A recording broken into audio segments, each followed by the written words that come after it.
guys, ngayon pa lang kami makasakay. Stranded kami kahapon. Ayan guys, good morning. Papagas tayo dito sa Unioil para mag-reset tayo ng trips natin at kukumpute natin yung magagastos natin papuntang Bohol.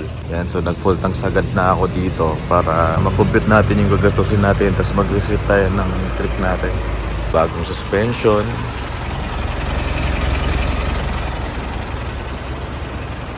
Ayan, kaya tindig ngayon. So ayun guys, mag-reset na tayo ng ating trip. Ay, hindi pala dito. Dito pala.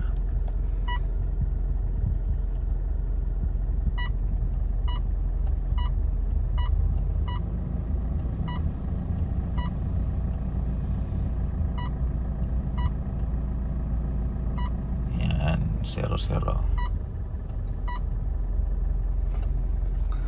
Check natin kung matipid ba yung Montero na to.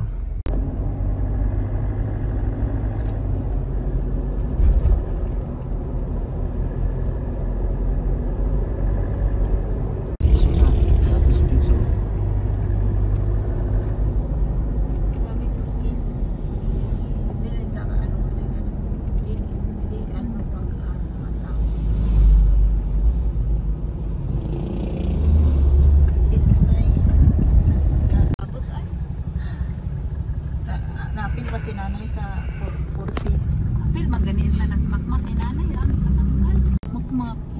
Rag tuig siguro pa si nanay wa kadawat adto.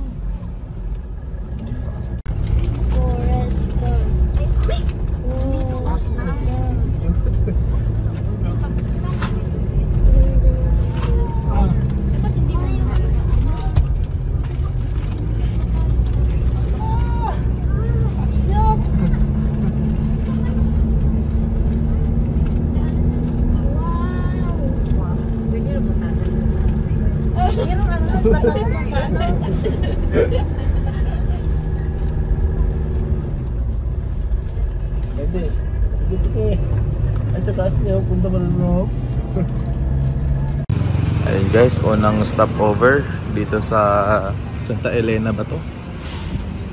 Yan yung doon, yung papuntang norte. Tapos dito yung Pabicol. Yan, hindi pa naman masyadong madumi oh.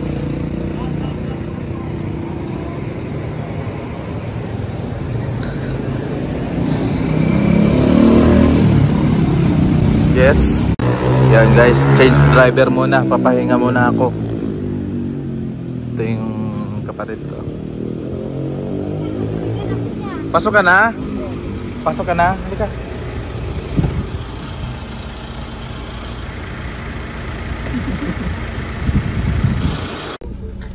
Gas update.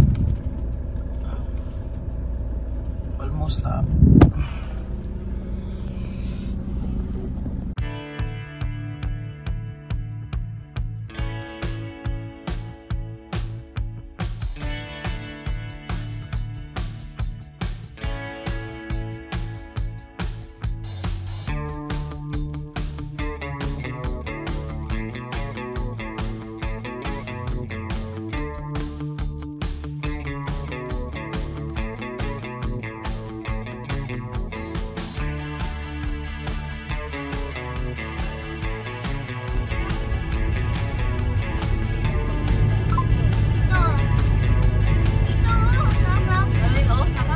Alright guys, nandito na tayo ngayon sa Daraga, Albay. So ito yung unang ano natin ngayon. Unang refill galing sa Manila. Yan. So ilang liters kaya yung makakarga natin. So magto-total ako ng consumption hanggang Bohol kung magkano. Okay. Ayan guys, unang karga natin 3,339, 54 liters.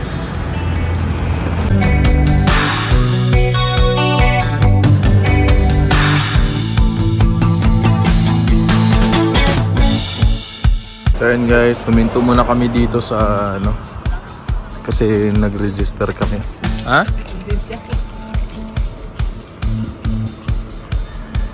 Malinis pa rin ah.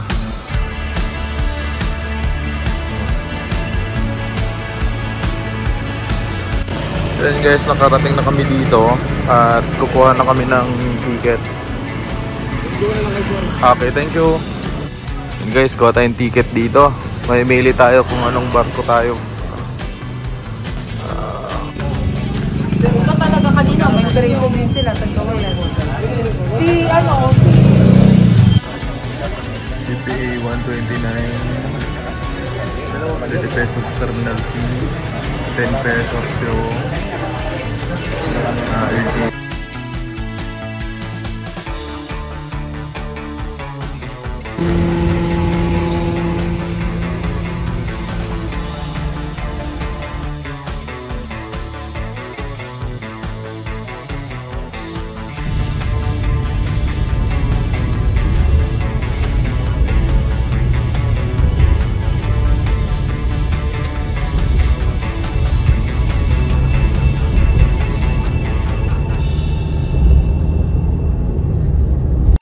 Guys, pangalawang refill na natin dito sa Tacloban.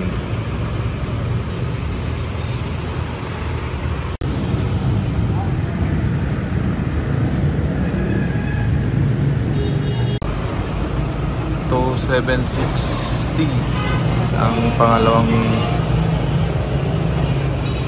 Hoy, magdahan-dahan ka.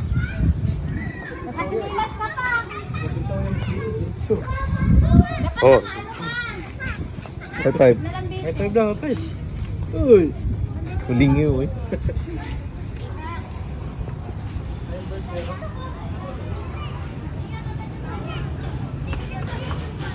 Shout out kay Makmak.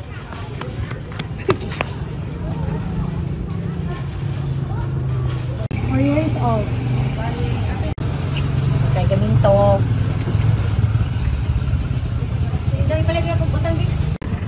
Guys, ngayon pa lang kami makasakay. Stranded kami kahapon. Medyo maliit kasi yung barko kahapon kaya hindi kami nakasakay.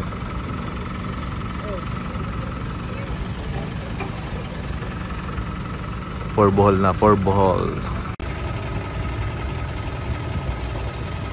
So yun guys, nakasakay na kami dito sa Roro papuntang Ubay, Bohol. At medyo nagmahal na yung ano dito, pamasahe kasi 3,400 na yung SUV, 2,800 sa sedan, tapos mga PPA pa. So dati kasi 2,600 pa lang ang SUV, tas nag 2,800. Ngayon ko lang naabutan na 3,400 na siya. Okay, so actually kahapon pa kami nakarating dito nung umaga, kaso lang wala na kaming masakyang barko papuntang Bohol kasi fully booked na siya. So naghintay ulit kami ng kinabukasan. So ngayon morning.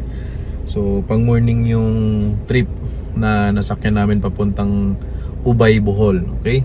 So update ako pag nakarating na kami ng Bohol. Tapos ito-total ko yung mga nagagastos namin dito sa trip na to from Manila to Bohol. Yan. Tapos yung ano pala, yung Matnog Sorsogon to Samar, nagmahal na rin sila. 1,590 na rin. Dati 960 pa, 11 ganon. So ngayon is 1,590. Okay? So i-update ko na lang po kayo guys sa mga nagagastos ko para kung magbabalak kayong pumunta ng Bohol from Manila, alam niyo na kung magkano yung perang ihahanda nyo. Okay?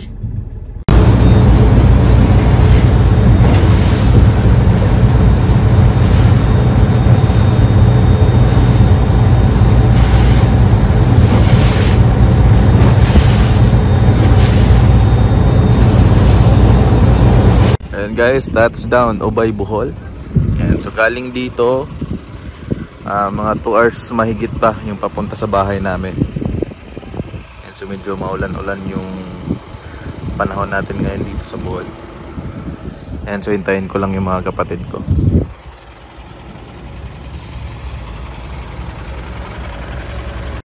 So yun guys, nandito na kami sa Bohol, sa amin mismo. Kaya magpa full tank sagad ako uli para makompute natin kung magkano talaga yung gas ko from Manila papunta dito sa amin sa Bohol. Okay? So yung ano pala, yung trip hindi ko na na-compute kasi nag-reset ako ng battery. So na-reset yung mga trips niya. Nag-reset ako ng battery kasi may check engine. So yung sensor lang to. Nakalimutan kong dalhin yung aking scanner, kaya papadala ko kay Rachel bukas.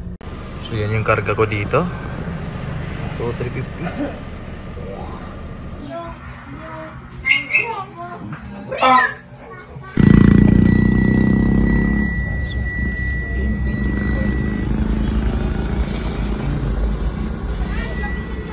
Sundo 0.5. Sundo muna tayo.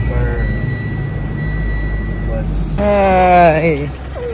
Welcome to Bohol. Ganda naman yan.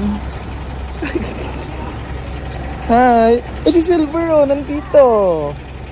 Ba't nandito si Silver? Ha? Napasok ka na dun. Yee! Punta na tayo sa nanay house. Ba't dala mo yung bag mo?